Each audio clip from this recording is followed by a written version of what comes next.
Hello my dear students and welcome back to my YouTube channel. आज हम करने वाले income under the head salary का chart flow concept में। और जिसमें कि जो हमारे पहले वाले लेक्चर्स है, अगर वो नहीं देखें तो उनको भी जरूर जाकर चेकआउट कर लीजिए। ठीक है। और मैं हर वीडियोस में जैसे कि रिपीट कर रहा हूँ। ठीक है। काफ़ी बच्चों ने मैसेज आ रहे हैं कि सर इसका क्वेश्चन की भी प्रैक्टिस कराओ। तो ये सिर्फ इसका एक सिर्फ मोटिव है जो कि आपको एग्जाम से पहले आपको क्या करना है, पूरे के पूरे कंसेप्ट को क्लियर करना है। अगर क्वेश्चंस वाली सीरीज चाहिए तो उसके लिए आप स्कैनर से देख सकते हैं। एंड जो कि हमारे डेली विद नोट्स यानी कि बाज बैच का चल रहा है, हमारा बाज बैच चल रहा है, उसमें जाकर आप विद नोट्स के साथ में उसमें आप स्टडी कर सकते हो। डीप में करा रहा हूँ, उसमें आपके नोट्स भी प्रिपेयर कर रहे हैं एंड उसके अंदर में आपको क्वेश्चन भी प्रिपेयर कराए जा रहे हैं, जिसमें क्वेश्चन आंसर्स भी कराए जा रहे हैं, सारी चीज़ें। तो चैनल को जरूर सब्सक्राइब करें, वीडियो को लाइक करें एंड शेयर करें। आज का चैप्टर हमारा सैलरी का, एज द चार्ट फ्लो में। ठीक है। सैलरी, जैसे कि हमारे चैप्टर का नाम क्या है, सैलरी। ठीक है। तो सैलरी को स्टार्ट करने से पहले, ठीक है, सैलरी को स्टार्ट करने से पहले सबसे पहले जानते हैं आखिर इसका रिलेशन कैसा है। ठीक है। इसमें रिलेशन क्या है। ठीक है। रिलेशन किसके बीच में होता है हमारा, सैलरीज के अंदर में एम्प्लॉयर एम्प्लॉयर और एम्प्लॉयज एम्प्लॉयज के बीच में क्या होता है, हमारा रिलेशन होता है। दोनों के बीच में रिलेशन होता है। एम्प्लॉयर क्या देता है, एम्प्लॉयज को सैलरी देता है, तो किसके अंदर में टैक्सेबल होती है, अंडर दी हेड सैलरीज के अंदर में। और इसके बाद अगर कोई भी आपकी इनकम, ठीक है, चाहे वो आपका फुल टाइम और पार्ट टाइम करके आपकी कोई भी सैलरी अर्न हुई है, वो कौन से हेड्स में अंदर आपका टैक्सेबल होगा, अंडर दी हेड सैलरी के अंदर क्या होगा, आपका टैक्सेबल होगा। और चाहे वो आपका, हाँ, ठीक है, चाहे वो आपकी, ठीक है, for going of salary for going of salary ठीक है। फॉर गोइंग ऑफ सैलरी का मतलब क्या होता है, हाँ, ठीक है। फॉर गोइंग का मतलब क्या होता है, आपका जाने देना। ठीक है। क्या होता है जाने देना, लाइक जैसे कि आपकी कोई सैलरी है, ठीक है, जैसे कि आपकी सैलरी आती है 50,000 एंड उसमें से आप अपनी तरफ से ही 10,000 क्या कह रहे हो, जाने दे रहे हो आप सैलरी, यानी कि आपको 40,000 रिसीव हुई है। बट वो आपकी टैक्सेबल कितनी होगी, वो आपकी टैक्सेबल होगी 50,000 क्या होगी, उसमें आपका टैक्सेबल होगा अंडर दी हेड सैलरी के अंदर क्या होगा, आपका टैक्सेबल होगा।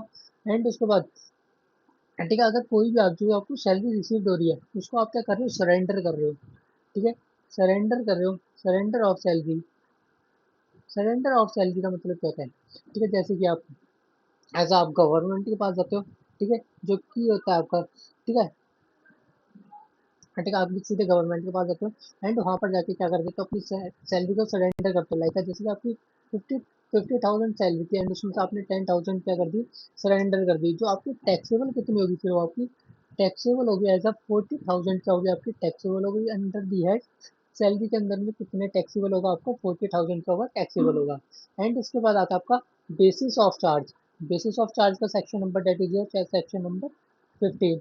Basis of charge basis of charge का आपका सेक्शन नंबर क्या आता है, सेक्शन नंबर 15। ठीक है। तो बेसिक ऑफ चार्ज में तो सबसे पहले क्या आता है, हाँ, ठीक है, चाहे वो आपका रिसिप्ट बेसिस हो या फिर आपका ड्यू बेसिस हो, ठीक है, बट वो आपका चार्जेबल होगा, बिल्कुल चार्जेबल होगा। ठीक है। ठीक है, कितना, चाहे वो आपका ड्यू बेसिस हो या फिर रिसिप्ट बेसिस हो।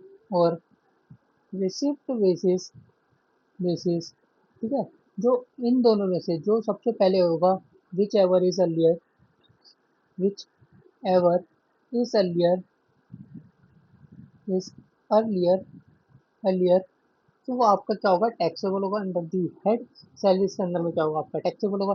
चाहे मान लीजिए जैसे कि ड्यू बेसिस है, ठीक है, ड्यू बेसिस सबसे पहले हुआ है, तो आपका ड्यू बेसिस से क्या करना पड़ेगा, आपको टैक्स देना पड़ेगा। एंड अगर रिसिप्ट बेसिस है तो रिसिप्ट से अकॉर्डिंग देना पड़ेगा आपको।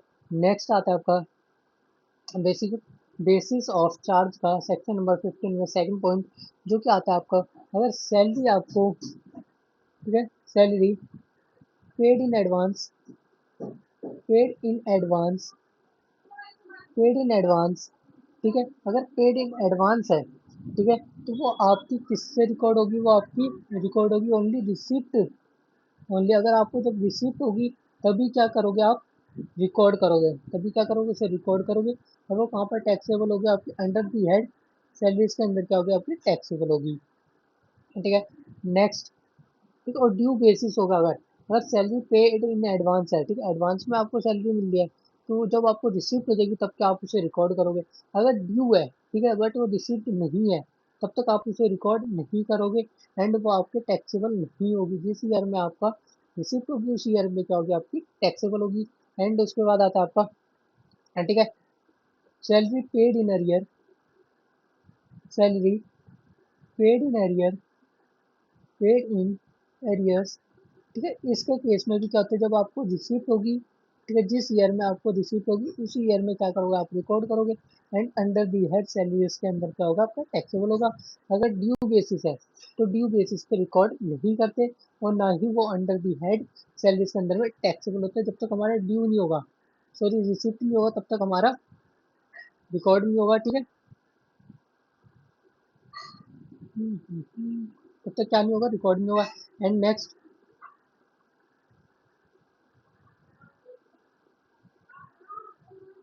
इसके आगे, ठीक है, उसके बाद क्या आता है आपका, ताकि सैलरी का, सैलरी में हमारी कौन कौन सी चीज़ें इंक्लूड होती है। ठीक है, सैलरी के अंदर क्या क्या इंक्लूड होता है, सैलरी के अंदर क्या क्या इंक्लूड होता है।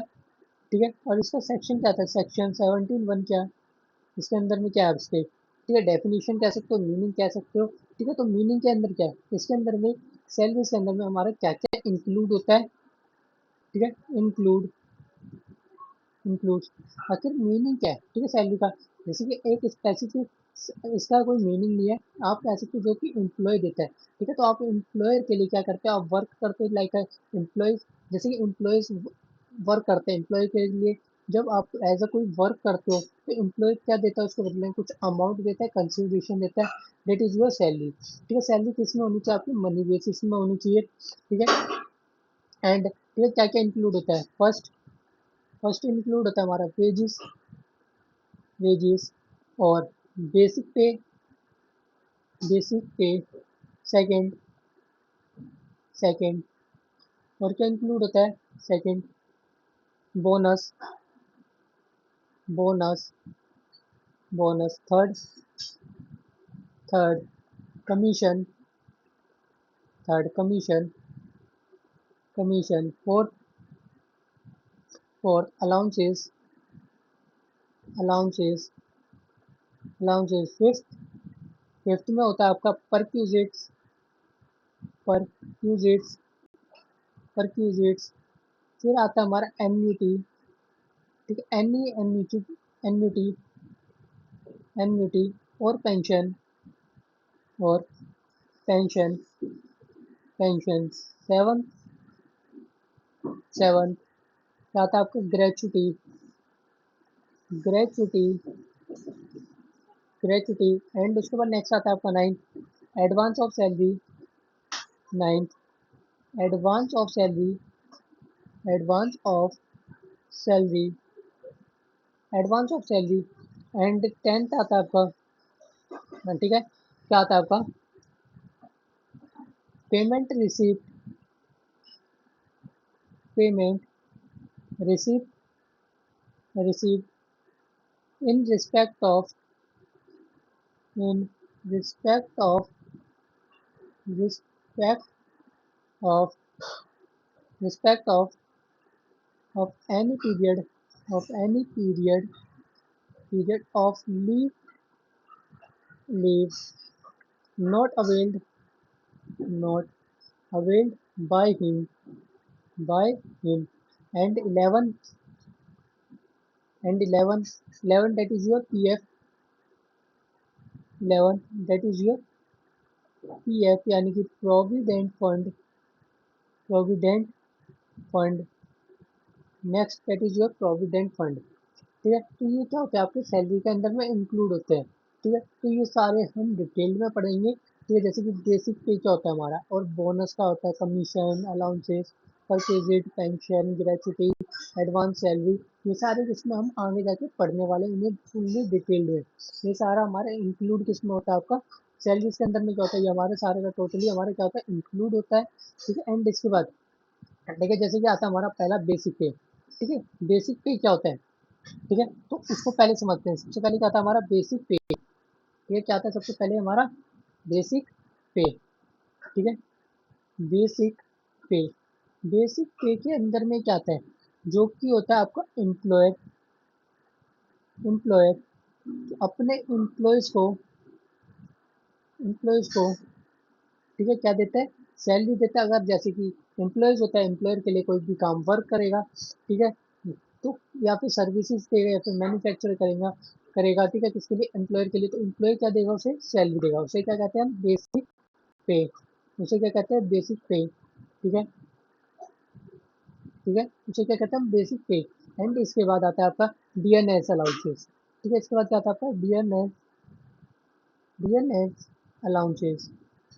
आपको डीएनएस अलाउंसेस कब दिया जाता है, ठीक है, जो कि डीएनएस अलाउंसेस कौन देता है, आपका ऑर्गेनाइजेशन देती है, ऑर्गेनाइजेशन होगी, कंपनी होगी, ठीक है, वो देती है आपको, कंपनी होगी, किस लिए देती है आपको, इन्फ्लेशन को, इन्फ्लेशन को बीट करने के लिए क्या देती है, आपको मिलता है, ठीक है, क्या दिया जाता है, डीएनएस अलाउंसेस दिया जाता है। एंड इसके बाद आपका बोनस, बोनस,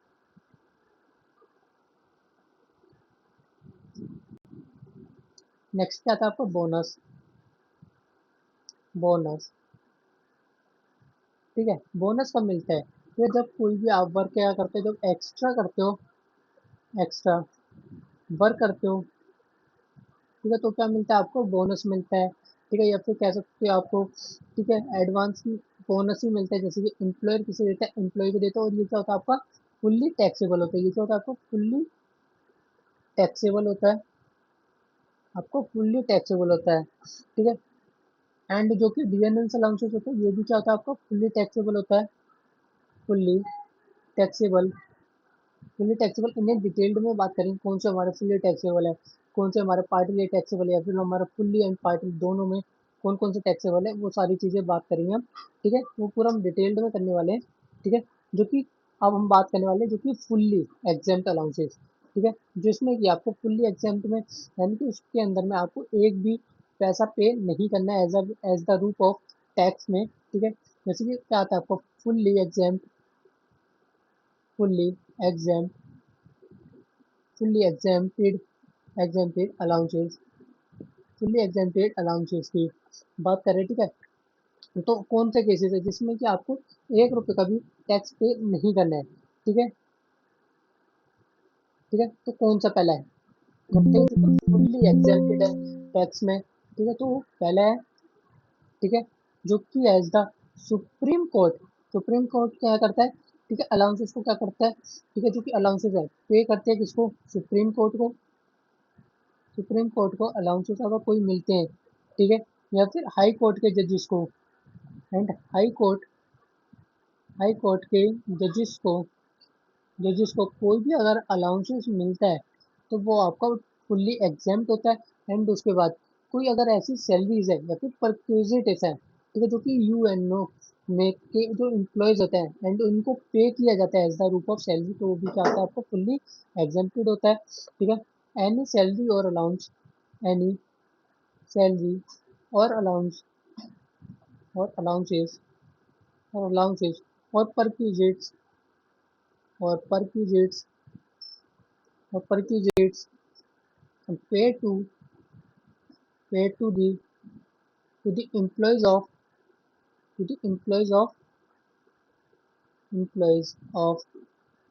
UNO, यानी कि यूनाइटेड नेशन ऑर्गेनाइजेशन।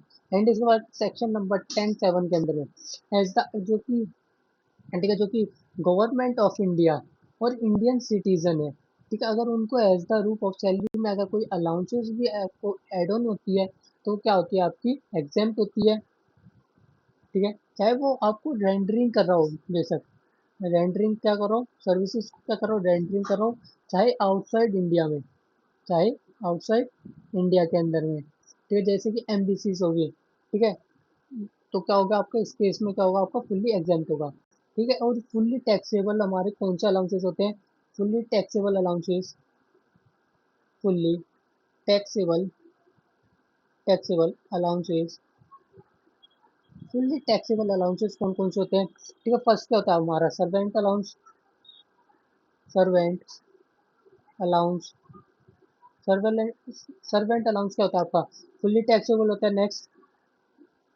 नेक्स्ट अगर आपका fixed medical allowance, fixed medical allowance, fixed medical allowance, allowance भी क्या होता है आपका, फुल्ली टैक्सेबल होता है। इन्हें डिटेल में ही पढ़ेंगे, ठीक है, तो उसके लिए आप टेंशन फ्री हो जाओ।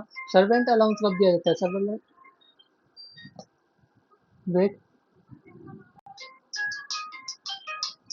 सर्वेंट अलाउंस क्या होता है हमारा, सर्वेंट अलाउंस कैसे दिया जाता है, जो हमारे सर्वेंट्स होते हैं एंड उसको हम देते हैं अलाउंसेस देते हैं, तो वो क्या आता है आपका, फुल्ली टैक्सेबल होता है वो अलाउंस। एंड उसके बाद आता है आपका फिक्स मेडिकल अलाउंस, ठीक है, जब फिक्स मेडिकल पे भी क्या मिलता है, हमें अलाउंस मिलता है, ठीक है। एंड इसके बाद अगर city compensation, city compensatory, compensatory, सेटरी अलाउंस, अलाउंस अगर रिसीव्ड होता है, जैसे पेड करते हैं हम, जैसे कि कंपनी अगर हमें पे करती है, ठीक है, तो क्या होता है आपका सिटी कंपनसेटरी अलाउंसेस को, ठीक है, तो वो भी क्या आता है आपका फुल्ली टैक्सेबल होता है। एंड उसके बाद आता है आपका, उसके बाद आता है आपका टिफिन, टिफिन, ब्रेकफास्ट, ब्रेकफास्ट पे एक्सपेंस करती है, क्या कंपनी एक्सपेंस करती है, ब्रेकफास्ट हो गया, लंच हो गया, एंड आपका रिफ्रेशमेंट हो गया, एक्सेट्रा, ठीक है, रिफ्रेशमेंट एक्सेट्रा, ठीक है। इसके बाद हो गया आपका नेक्स्ट, जो कि ओवर टाइम, अगर आप ओवर टाइम करते हो, ठीक है, तो उसके भी क्या रिसीव होता है, आपके अलाउंसेस होते हैं, वो भी क्या होता है आपका फुल्ली टैक्सेबल होता है। एंड इसके बाद आपका telephone allowance, telephone allowance, allowances, and आपका project allowance, project allowances, project allowances. And next आपका high cost of, high cost of, cost of living allowances, living allowances, living allowances. And next आपका entertainment allowance, entertainment, entertainment allowances, allowances, allowances. And ठीक है, ठीक हो गया आपका entertainment allowances हो गया। एंड उसके बाद हो गया आपका, ठीक है, मैरिज हो गया, मैरिज फैमिली अलाउंसेस, मैरिज या फिर family allowances, family allowances, allowances, allowances. And उसके बाद DNS allowance, dearness allowances, allowances, जो कि आपको इन्फ्लेशन में बीट करने के लिए दिया जाता है, ठीक है। एंड इसके बाद आता है आपको holiday home, holiday home, home allowances, allowances. And next है आपका rural allowance, rural allowances. And etcetera, ऐसे आपको बहुत सारे आ जाएंगे जो कि आपका फुल्ली टैक्सेबल होगा। ये क्या होगा आपका फुल्ली टैक्सेबल होगा, ठीक है, इसमें आपको कोई एग्जाम्प नहीं है, ये आपको फुल्ली फुल्ली एग्जाम्पल है, यानी कि इसमें आपको फुल्ली टैक्सेबल होगा आपका, इसमें आपको कुछ भी, ठीक है, एग्जाम्प नहीं मिलेगा, ना कि होगा या कुछ भी इसमें छूट नहीं मिलने वाली, ठीक है। एंड इसके बाद आते हैं आपके, ठीक है, अगर आपको ज़रूरत नीड के लिए अगर आपको कुछ भी अलाउंसेस मिलते हैं, ठीक है, एज एज पर the old regime, old regime के अकॉर्डिंग, ठीक है, ओल्ड रिजीम्स के अकॉर्डिंग, ठीक है, तो allowances for, allowances for, allowances for, allowances for personal, for personal needs, needs जैसे कि अलाउंसेस मिलते हैं, तो कुछ कितने तक का आपको एग्जाम्प्ट मिलता है, तो जो फर्स्ट आता है आपका children allowance, children education, education allowances में आपको कितना एग्जाम्प्ट मिलता है, तो एग्जाम्प्ट कितना मिलता है उसमें आपको, एग्जाम्प्ट मिलता है 100 rupees per month, 100 rupees per month का क्या मिलता है, एग्जाम्प्ट मिलता है, ठीक है, जो कि होगा आपका maximum two child, maximum two child का आपको एग्जाम्प्ट मिलता है, ठीक है। एंड नेक्स्ट आता है आपको, नेक्स्ट क्या, हॉस्टल अलाउंस, हॉस्टल अलाउंसेस में कितना आपको एग्जाम्प्ट मिलता है, उसमें आपको एग्जाम्प्ट मिलता है, ठीक है, कितना मिलता है 300 रुपीज़, 300, पर मंथ एंड ये भी कितना आता है आपका maximum two child two children के लिए क्या होता है आपका एग्जाम मिलता है मैक्सिमम एंड थ्री ये हो गया आपका 300 पर पर्सन है ठीक है 300 रुपीज़ पर चाइल्ड है ठीक है एंड इसके बाद आपका transport allowance transport allowance transport allowance में कितना होगा आपको एग्जाम कितना मिलता है ठीक है एग्जाम मिलता है 3200 रुपीज़ का एंड वो भी कितने मिलता है इसमें भी आपका कितना होता है ठीक है इसमें भी क्या आता है आपका default and normal provision of income tax में ठीक है इसके बाद आता है आपका out station out station allowance out station allowance out station allowance में जैसे कि अगर आप आउट स्टेशन जाते हो तो उसके अंदर में आपको कितना अलाउंस मिलता है ठीक है तो कितना एग्जाम होता है ठीक है जो कि होता है आपको एग्जाम कितना होता है तो जो एक तो होता है आपका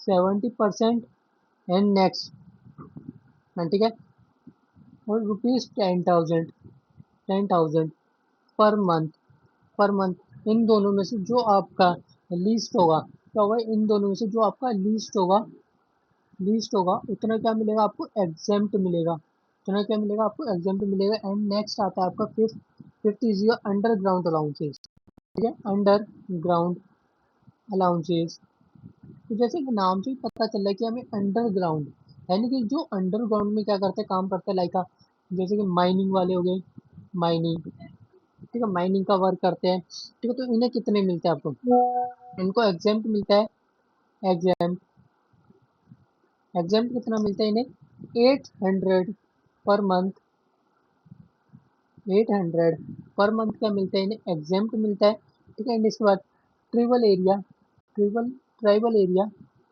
ट्रिबल area area allowance allowance allowances के अंदर में ठीक है कितना एग्जाम्प्ट होता है 200 rupees exam 200 rupees per month and seven other other notified notified allowances है अगर अदर नोटिफाइड अलाउंसेस के अंदर में ठीक है तो इसके अंदर में क्या होता है आपका ठीक है जैसे कि अगर मॉडिफाइड एरिया है ठीक है first modified area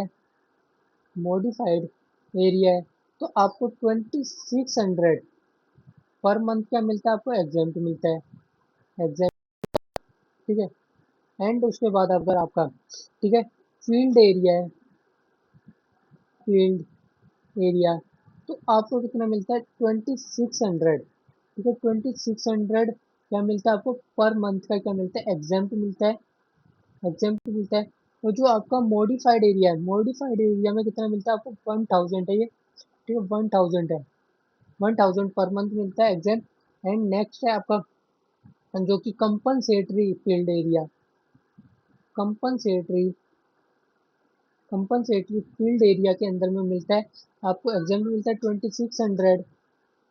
2600 per month क्या मिलता है एग्जाम्पल मिलता है एंड नेक्स्ट ठीक है आइलैंड ड्यूटी होगी जैसे कि आइलैंड ड्यूटी पे आपको कितना मिलता है आइलैंड पे अगर ड्यूटी करते हो उस पर कितना अलाउंसेस मिलता है वो जो कि एग्जाम्प होता है वो कितना होता है आपका 33,900 क्या होता है आपका पर मंथ एग्जाम्प होता है ठीक है एंड उसके बाद हो गया आपका ठीक है counter insurgency allowance counter insurgency insurgency allowance कितना मिलता है आपको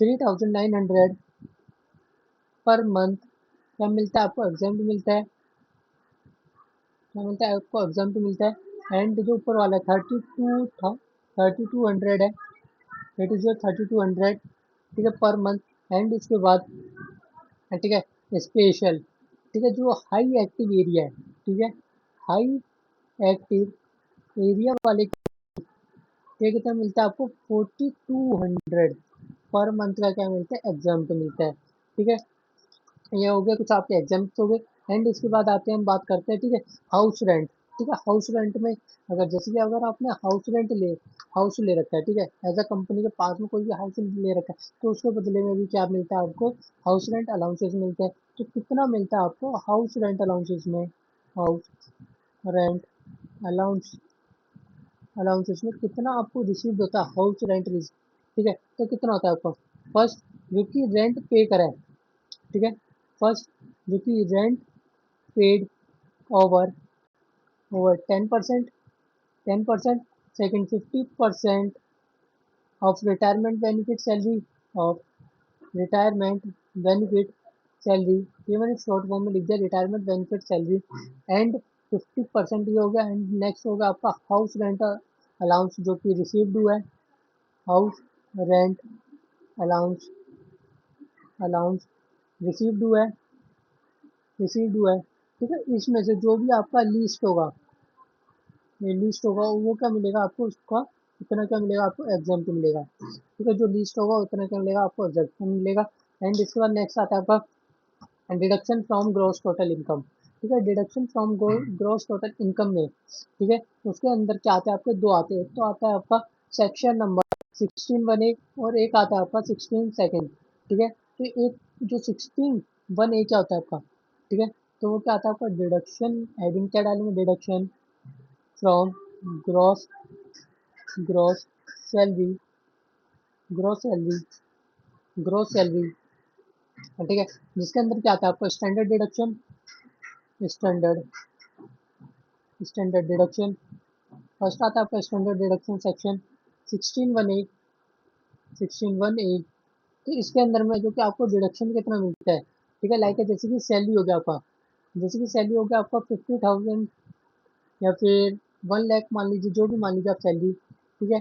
एंड जो कि आपको या फिर आपको जो कि डिडक्शन जो कि सेक्शन में गिवन है आपको 50,000, ठीक है। इन दोनों में से which ever is lower, which ever is less, या फिर कह सकते हैं lower, which ever is less, उतना क्या मिलेगा आपको स्टैंडर्ड डिडक्शन मिलेगा, ठीक है। सेकंड आता है आपका एंटरटेनमेंट अलाउंस, ठीक है, entertainment allowance, entertainment allowance, entertainment allowance, allowance आता है आपका section number 16 second, that is your section, ठीक है। तो इसके अंदर में कितने तक का अलाउंसेस मिलते हैं इसके केसेस में, ठीक है।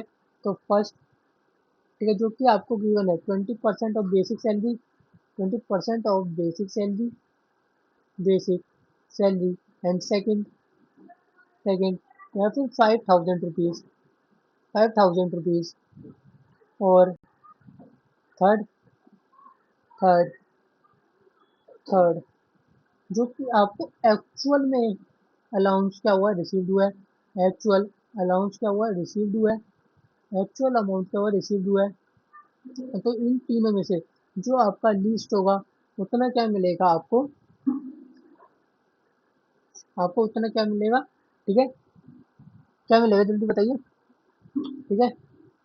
वो आपको अलाउड होगा इतना, एटलीस्ट जो इसका सबसे कम होगा उतना क्या मिलेगा आपको, एंटरटेनमेंट अलाउंसेस होगा, ठीक है। एंड इसके बाद आता है, इसके बाद टैक्सेबिलिटी ऑफ परक्यूजिट्स, परक्यूजिट क्या होता है, आपको कुछ एक्स्ट्रा बेनिफिट मिलता है, जो कि अमाउंट जो आपको एडिशन में जो कि सैलरी मिलती है आपको, सैलरी के बाद कुछ भी आपको जो एक्स्ट्रा बेनिफिट मिलता है वो क्या होता है आपको परक्यूजिट, ठीक है। परक्यूजिट किस का, ठीक है, परक्यूजिट्स किस किस में हो सकता है आपका, चाहे वो आपका कैश में हो, ठीक है, कैश और इन काइंड, ठीक है, चाहे कैश में हो या फिर काइंड में हो, ठीक है। तो ये चीज़ होती है, ये किसमें आता है परचेज, इसमें आपको बहुत सारी चीज़ होती है, ठीक है। तो वो लिस्ट है, ठीक है, ठीक है, तो मैं आपको नोट्स दे दूंगा उसके, ठीक है, उसके नहीं तो मैं फोटो में टेलीग्राम ग्रुप पे डाल दूंगा, ठीक है, कौन कौन से परचेज में आपके टैक्सीबिलिटी है, ठीक है, चाहे वो कैश में हो काइंड्स में, बहुत सारे हैं इसमें, ठीक है।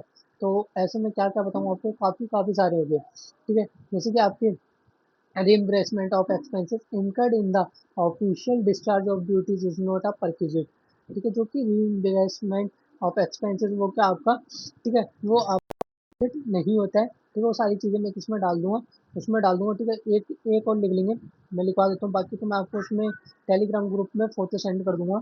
Perquisite, perquisite, perquisite taxable, taxable, taxable in the case of, in the case of case of all employees, of employees, ठीक है। ये सारी चीज़ें मैं उसमें आपको प्रोवाइड कर दूँगा, ठीक है? एंड इसके बाद आता है आपके इसके बाद क्या-क्या मिलता है आपको, ट्रैवलिंग हो गया, फूड हो गया, ठीक है? रिफ्रेशमेंट हो गया, दैट इज़ ये सारे क्या मिलते हैं आपको, अलाउंसेस मिलते हैं, ठीक है? जैसे गिफ्ट ऑफ एम्प्लॉइज़ रूल्स हो गया and credit card facility rules हो गए, ऐसे काफ़ी सारे रूल्स हैं, ठीक है ना? तो सारी चीज़ें मैं आपको टेलीग्राम ग्रुप पे सेंड कर दूँगा। इसमें सिर्फ एक मोटिव है, कम टाइम में ज़्यादा रिवाइज़ करना, ठीक है? और एनी अदर बेनिफिट रूल्स हो गया, ठीक है? सारी किस्में कर दूँगा मैं आपको, उसमें मैं आपको प्रोवाइड कर दूँगा फ़ोटो में, ठीक है? अगर जल लेकिन आपको क्या करना पड़ेगा, टेलीग्राम ग्रुप को क्या करना पड़ेगा, जॉइन करना पड़ेगा, ठीक है? जैसे कि आपको वॉचमैन हो गया, तो वॉचमैन को भी क्या मिलते हैं, अलाउंसेस मिलते हैं, ठीक है? ये आपका लंबा सा चैप्टर है इसलिए सैलरी वाला, ठीक है? मैं ओवरव्यू आपको पढ़-पढ़ के बता रहा हूँ, जैसे कि medical facility, provision to section 17(2) हो गया, ठीक है? तो ये सारी चीज़ें मैं क्या पढ़ के बता रहा हूँ आपको, जैसे कि आपको मिलता है लीव, ट्रैवल, कंसेशन मिलता है, ठीक है? अगर आप जैसे कि एक कंट्री से दूसरी कंट्री में जाते हो, तो उसके बदले क्या मिलता है आपको, लीव, ट्रैवल, कंसेशन मिलता है, ठीक है? तो ये सारी चीज़ें इसके अंदर में, ठीक है? टैक्सेबिलिटी ऑफ ग्रेच्युटी, ग्रेच्युटी क्या होता है? ग्रेच्युटी जब मिलते हैं, जैसे कि एम्प्लॉयर किसको देता है, एम्प्लॉइज़ को देता है। जब वो जॉब को छोड़ कर जाता है तो क्या मिलता है उसे, ग्रेच्युटी मिलता है, ठीक है? तो उसे क्या कहते हैं, हम ग्रेच्युटी कहते हैं। और उसके बाद टैक्सेबिलिटी ऑफ पेंशन, ठीक है? पेंशन भी मैंने आपको पहले क्लियर कर देता है। एंड पीएफ, पीएफ क्या होता है?